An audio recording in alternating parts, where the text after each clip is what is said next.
News when you want it with Bloomberg News Now. I'm John Tucker. And I'm Karen Moscow. Karen eats a commuter's nightmare this morning. For the first time in 40 years, New Jersey transit train engineers, they have walked off the job. It's forcing thousands of people to find another way of getting to work this morning. Bloomberg's Michael Barr joins us live with this update. Michael, good morning. Good morning, John. NJ transit engineers walked off the job just after midnight.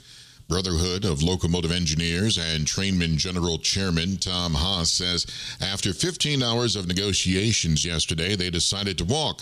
Haas says a major issue is fair wages that are in line with other public transit engineers in the Northeast. That's all we were seeking and all that we're still seeking is to close that gap, to bring engineers equal pay for equal work. NJ Transit President and CEO Chris Kalluri called the union's proposal unaffordable. Kalluri suggested working from home if you can, but if you have to commute. Amtrak will continue to run. PATH will continue to run. Our buses will continue to run. Our Access Link will continue to run. Light rail systems will continue to run. And the ferries will continue to run. New Jersey Governor Phil Murphy says he's not shocked by the union's decision. We were hoping for the best. We're prepared for the worst. More than 350,000 rail service commuters are affected. In New York, Michael Barr, Bloomberg Radio. All right, Michael Barr, thank you. Well, we now turn to the Middle East, where Donald Trump is wrapping up his first major trip of his second term as president, marked by announcements of multi-billion-dollar deals for U.S. firms. As heard right here on Bloomberg Radio, the president said it was a good one for deal-making. We're making great progress toward a $1.4 trillion that UAE has announced that it intends to spend in the United States over the next couple of years. Yesterday, the two countries also agreed to create a path for UAE to buy some of the world's most advanced AI semiconductors from American companies, a very big contract. This will generate billions and billions of dollars in business and accelerate the UAE's plans to become a really major player in artificial intelligence. President Trump made the comments at the U.S.-UAE Business Council Breakfast Roundtable in Abu Dhabi.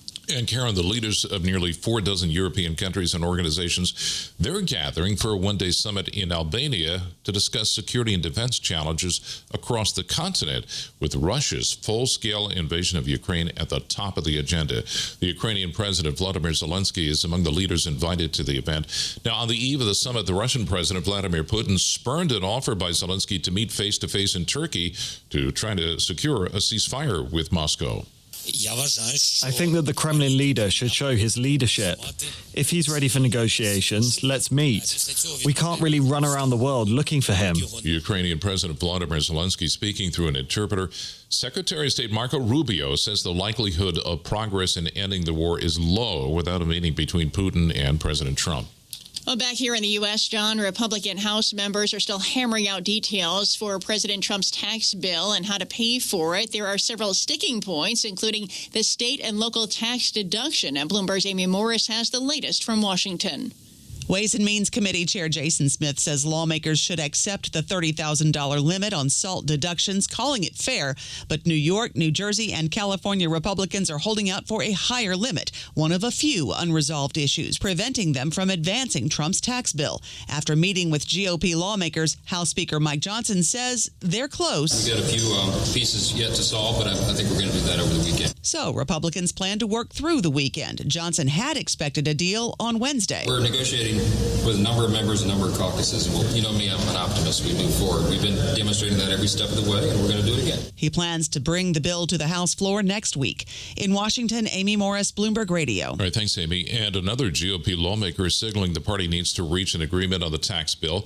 New York Republican Representative Nicole Maliotak is telling Bloomberg she remains confident the bill will get passed, saying disagreements over the SALT, the state and local tax deduction, should not be a deal breaker. The tripling of the deduction to $30,000 covers 98% of my district. Now, would I have liked a higher number? Sure. But it's not what you want, it's what you need. New York Representative Nicole Maliotak is adding that failing to reach a deal on taxes would hurt the economy.